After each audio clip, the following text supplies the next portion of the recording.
Hello and welcome to a new series of Top Gear Motorsport on our new transmission day, Friday. To kick off the new series, I'm in Auckland, New Zealand for round 9 of the FIA World Rally Championship. On the last 3 occasions the championships visited New Zealand, the winner's been Colin McRae, and he badly needs win number 4 this year if he's to catch the man ahead of him in the Drivers' Championship, Tommy Mäkinen. Over the coming weeks, Top Gear Motorsport will be updating you on all the championships we've been following, like Eurocars, Rallycross, World Trials and single-seaters. But it's World Rallying which forms the backbone to the series. 6 events remain, culminating in November with Britain's very own RAC Rally. In the 6-week gap after the Acropolis Rally in Greece, all the teams contesting the FIA World Rally Championship kept themselves busy. Subaru sent 2 cars to the China Rally for Colin McRae and Kenneth Eriksson, who dominated the event, finishing 1st and 2nd. McRae also found the time to get married. For the other teams, their mid-season break was spent in development, not competition.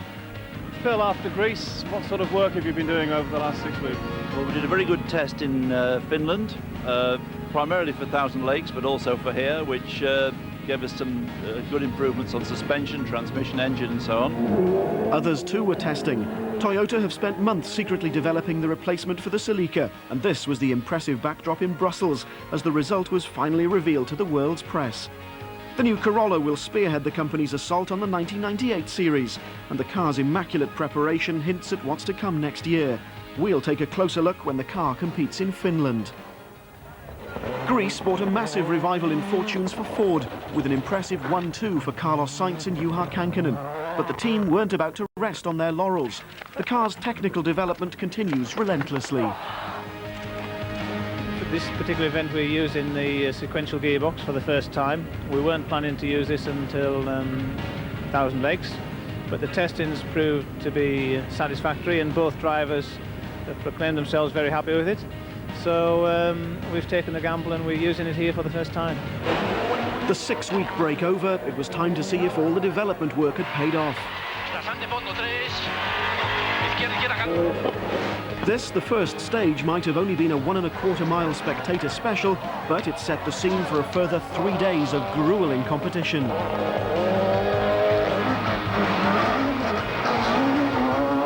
The heavy rain and deep mud ensured that it caught out the overconfident.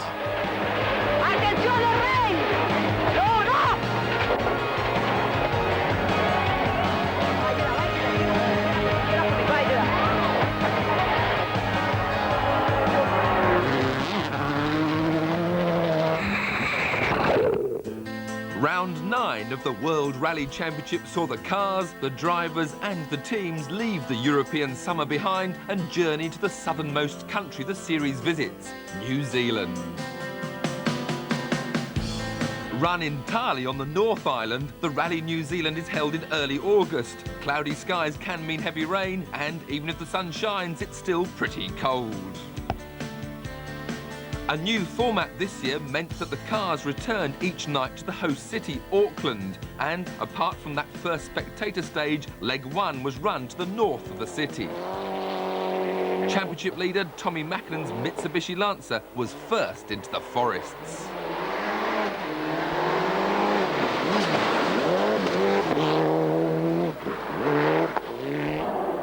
The Subaru Impreza of Colin McRae had been quickest around the spectator stage and was also fastest on stage 2 to eke out a 6-second lead, but another 22 stages remained. Mäkinen was just 4 seconds slower than McRae through the second stage, and the pair looked to be in a different league. The rest were at least 30 seconds slower. Third was Mäkinen's teammate Richard Burns, who won the non-championship event last year. The roads are just very, very good for a driver. They're pretty undamaging for the car, so it's completely down to us. We push as hard as we can without making a mistake, hopefully. Very, very twisty, nice flowing stages. Fast, spectacular stages as well.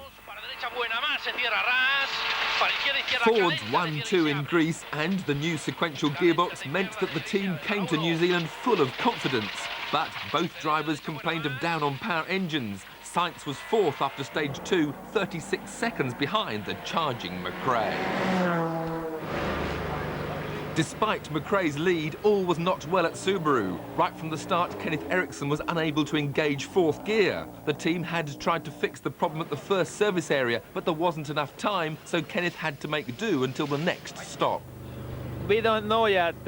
We don't really have time to look at it now, so I had to live without the fourth gear on the first two stages, and then maybe we'll change the finger housing, and then it maybe, hopefully, can be okay after the first two stages this morning.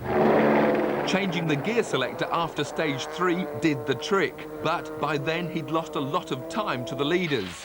Fortunately, the Subarus don't have sequential gearboxes, so Kenneth was able to change directly from third to fifth.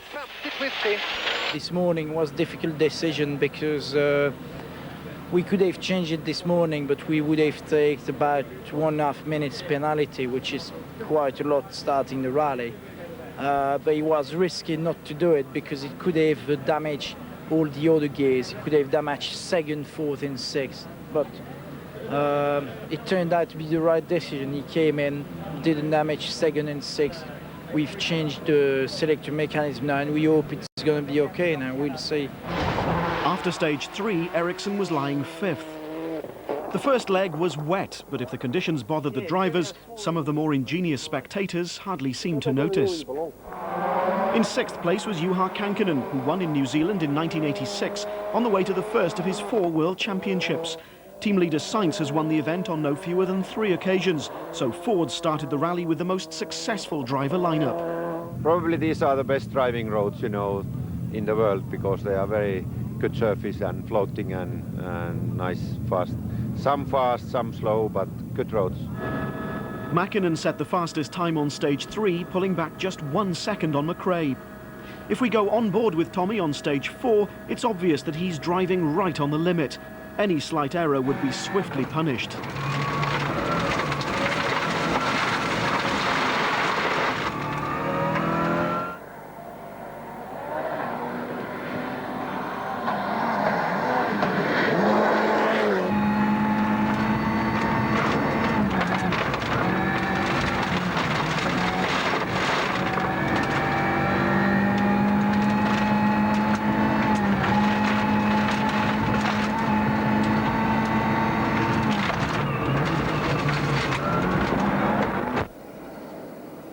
The accident in 6th gear at well over 100 miles an hour destroyed the car, and so the rally ended for Mäkinen and his co-driver Seppo Harjanne there and then.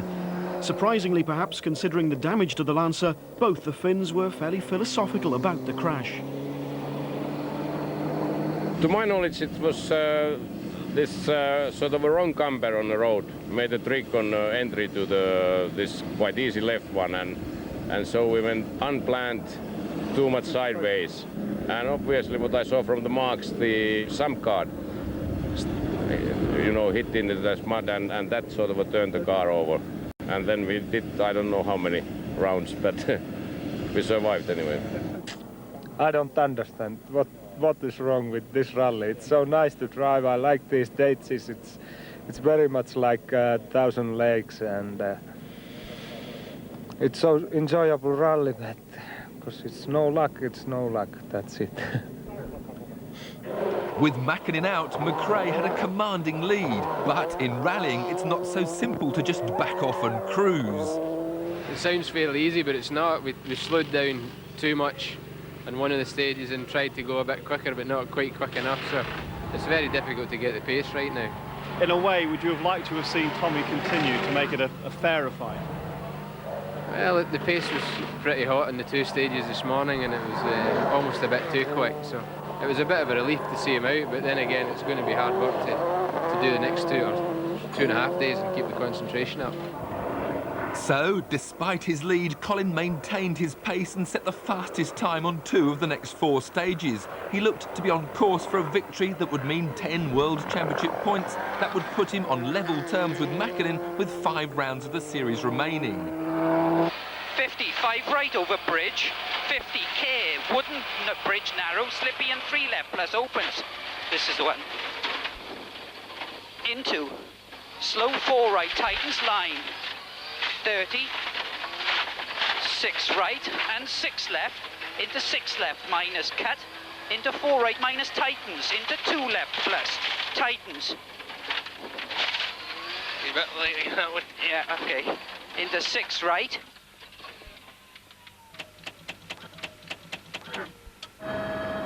McRae has won twice so far this year, but this was his 4th retirement. Like Tommy, Colin would take no points home from the long trip south. Cam belt tensioner just broke, just exiting that right-hander there. So at the end of the day, that's it. Our championship started here, but maybe it ends here, we don't know. Well, it looked like it was going to be fairly plain sailing in 10 points, which at this point in the championship is very, very important to us. Just 1,000 Lakes is the next one. Tommy's probably going to win there, and then it just makes it harder towards the end of the year. And it's an awful long way to come, isn't it, to go out on the first day? Certainly is. But Mäkinen and McRae weren't the event's first casualties. An excursion through a fence on the 2nd stage of the rally had left the Seat Ibiza of Finland's Harry Rovanperä a long way from the road. Australia's Wayne Bell didn't even make it that far. His new Hyundai Coupe kit car refused to even start that 2nd stage. In the World Cup for 2-litre cars, Oriol Gomez in the sole surviving Seat led at the end of the first leg, and with neither Peugeot nor Skoda making the trip, it was left to Japan's Nobuhiro Monster Tajima to lead the chase in his Suzuki Baleno estate. Group N was led by Gustavo Treyes, driving his Evolution 3 Mitsubishi Lancer for the last time. His new Evolution 4 will contest the Rally of Finland. As the first leg drew to a close, the top 6 cars were separated by a little under 5 minutes. Australia's Neil Bates was 6th in his Toyota Celica, soon to be replaced by one of the new Corolla World Rally cars.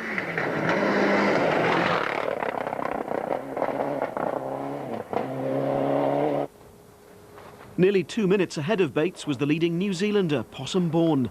National pride meant that this battle captured the attention of the spectators as much as the one between the leaders.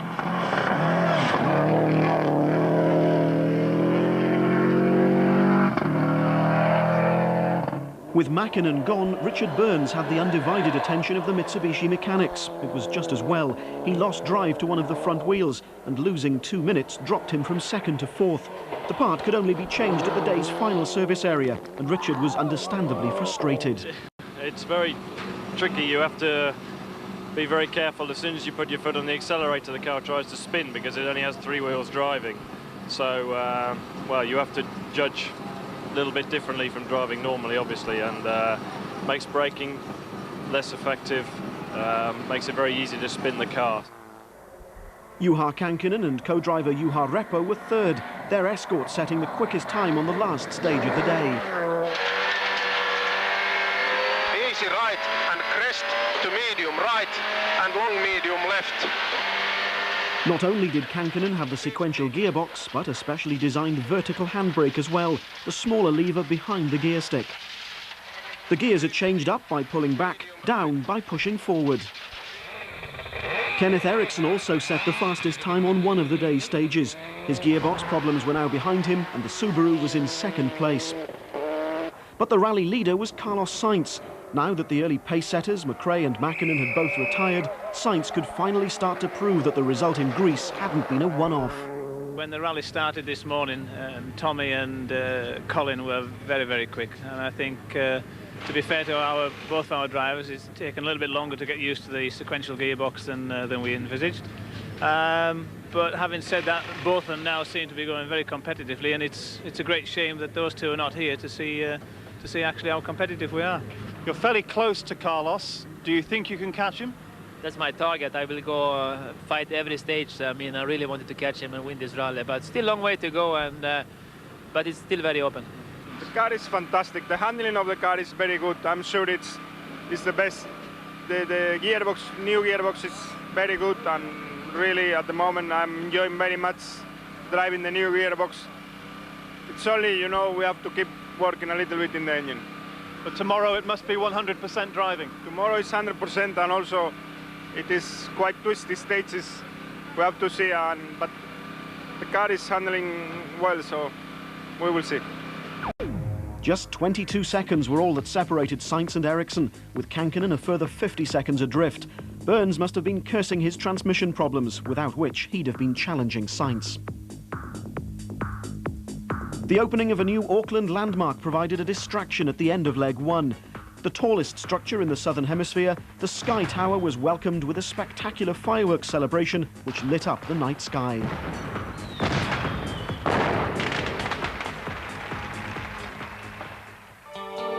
The second leg's 8 stages lay to the southeast of Auckland, and many drivers described them as seeming to be in another country. The weather had completely changed as well, gone were the clouds and heavy rain of the previous few days to be replaced by spring sunshine.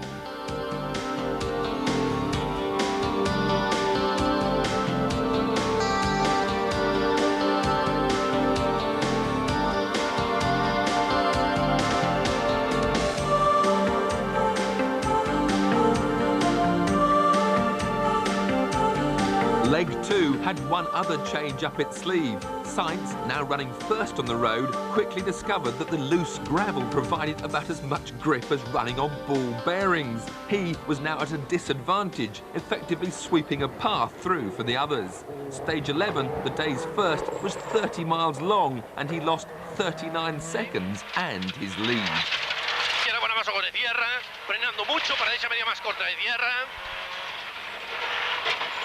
Para izquierda, calenta poco tarde, se cierra.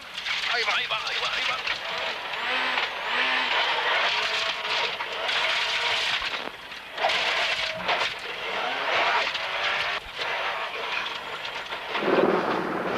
Ericsson set the fastest time on the stage and grabbed the lead for the first time. Till vänster 5 plus 40, höger 3 minus kort. Till vänster 2 plus kort, not inside, 20. Vänster 2 kort, not inside, break 20. Kankkunen, running third, didn't suffer as much as his teammate, but despite the clearer road, he still lost about 20 seconds to the charging Ericsson.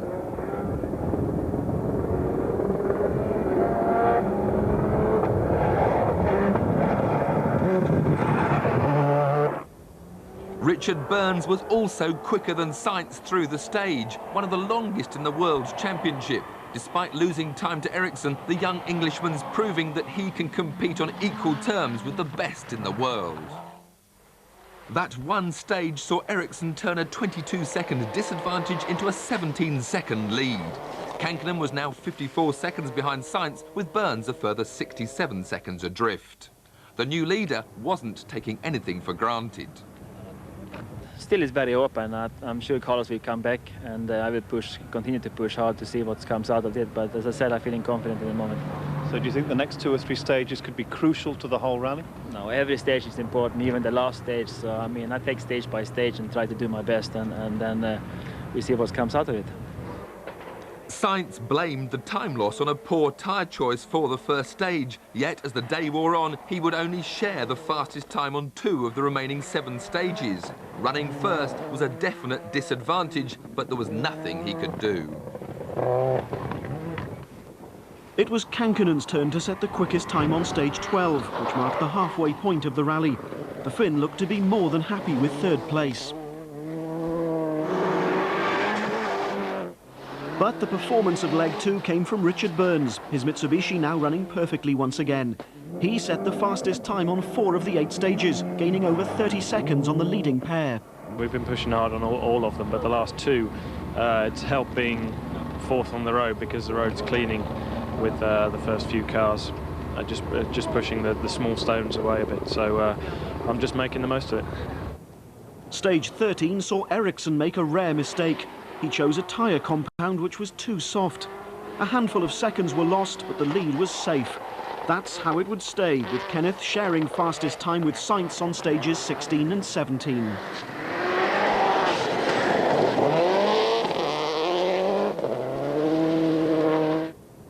Behind the struggle at the head of the leaderboard, by the end of leg 2, Uruguay's Gustavo Treyes had opened up a lead of over 2 minutes in Group N.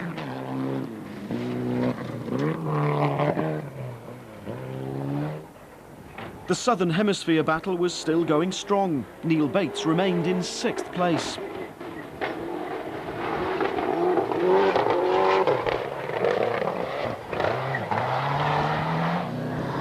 But New Zealand still held the advantage. Possum Bourne was now over 4 minutes ahead of Bates in 5th place.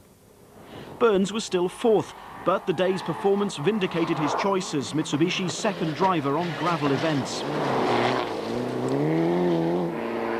Third was Kankkunen. Drafted into the team for Argentina to replace Armin Schwartz, it was difficult to believe that this was still only his third event for the Ford team. Sainz, meanwhile, had closed the gap on Ericsson slightly, but was still second. At least he wouldn't have to run first on the road on the final leg. Ericsson's lead was now down to just 8 seconds, with Kankkunen having pulled up to just 24 seconds behind Sainz. A classic battle lay ahead on the final day. How happy are you with the way your drive has gone today?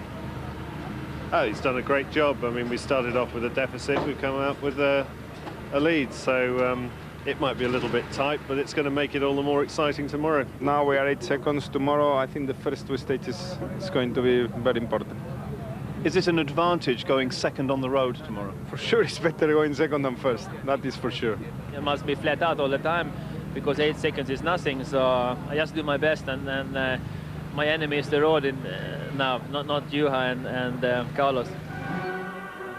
Another gloriously sunny morning greeted the crews at the start of the third and final leg. Perfect flying weather too for rally spectating New Zealand style.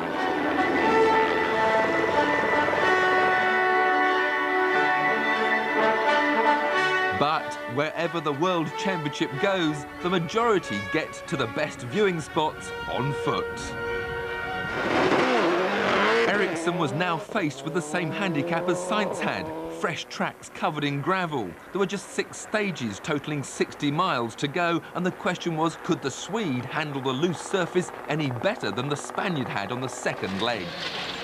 20, 22 minus. The answer was no.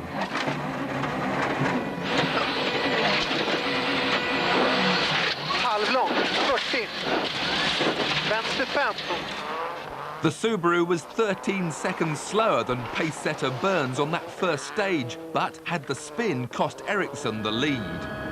For the second time in almost 24 hours, the opening stage of the day looked to prove decisive. Sainz, although he didn't know it yet, was perfectly placed to benefit. Could he be on the way to Ford's second win in a row?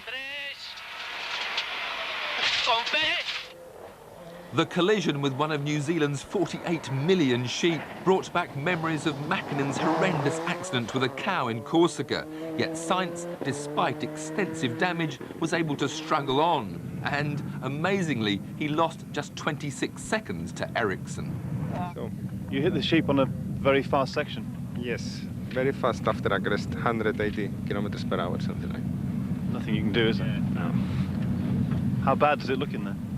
Well, it's not finished for sure, but I think they can repair. But his mechanics were up against the clock. 20 minutes were all that were allowed before time penalties began, and they had a lot to do. The anxious looks and Sainz blowing the horn to try and speed up the work served only to increase the tension.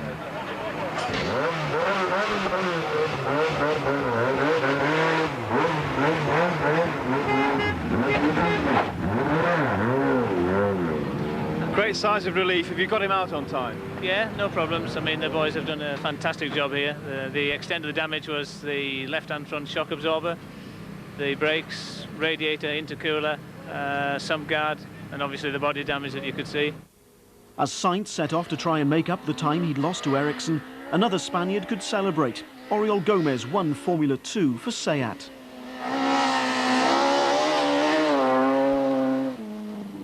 Gustavo Treyes once again won the class for production cars. He now only needs to finish second in class in Finland to retain his Group N world title. Neil Bates and co-driver Coral Taylor finished 6th in the Toyota, scoring 1 World Championship point.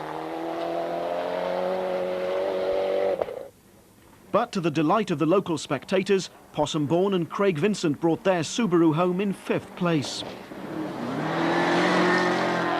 Richard Burns and Robert Reed were 4th for Mitsubishi, only too aware that the problems of day 1 had cost them any chance of their first World Championship rally victory. Richard, what sort of an event has it been for you?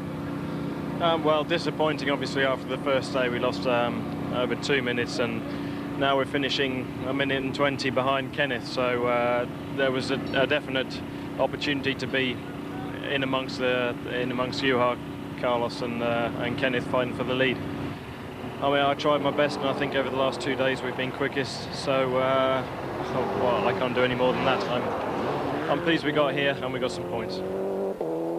The two Juhas, Kankkunen and Repo, finished third. 2 podium finishes in as many events and an increasing confidence within the Ford team. On this weekend's Rally Finland, Tommi Mäkinen may well not have things all his own way. But what of Sainz, a man on a mission in his repaired Escort, 34 seconds behind with just 50 miles to go. He was fastest on all 5 stages, half a second quicker than Ericsson on each mile, but there simply weren't enough miles left. And in the closest ever finish to the Rally New Zealand, Kenneth and Staffan Parmander claimed victory by just 13 seconds. Right on the limit, right to the very end. Vänster 4 minus, 130. Vänster 5 kort, break till höger 3 minus. Till krön, till vänster 4 plus. Ja, där satt han. Jag tror inte han tog det i alla fall. Nej, det är inte en chans. Det är lugnt. Jag tror det är klart. Det är klart, Kenneth. Jag tror det är klart. Ah, vad häftigt. Did you think today that Carlos might just catch him? Well, we knew Carlos was going to try his best, but for me, all had to happen. Everything had to happen in the first stage. If you want to take Carlos, it's always a bit difficult for him first stage in the morning. That's when he's not at his best, and the stage was quite long as well, so it's always the best place to attack Carlos, first thing in the morning in a long stage. Your second win of the season, how much does it mean to you to have win number 2? Very, very much, because I've been so unlucky this year. I've been leading in some stage in Portugal, also in Greece when I retired due to technical problems. So it was very good that it's coming for me now, and I'm looking very much forward to go to Finland now. And on top of that, I'm leading Asian Pacific Championship now from the driver's side as well, so it's very good. So it's been a very good few days for you. Fantastic, really good. Confirmation of the result. Ericsson the winner by 13 seconds from Sainz, with Kankkunen another 6 seconds behind, and Burns and Bourne rounding off the top 5 places. The result in New Zealand changes the position in the World Drivers' Championship. Mäkinen still leads after his 3 victories, but Sainz is now second ahead of McRae, and Ericsson is 4th, now with a slim chance of taking the title, with 50 points still available from the 5 remaining rounds. In the series for manufacturers, no change in the leader. Subaru extending their advantage, but Mitsubishi and Ford are now separated by just a single point. Next, a return to Europe for the Rally of Finland this weekend. Tommi Mäkinen will start as favourite, but he's facing some pretty stern opposition from Carlos Sainz and Colin McRae. Watch Top Gear Motorsport next week to find out who will be the winner come Sunday evening.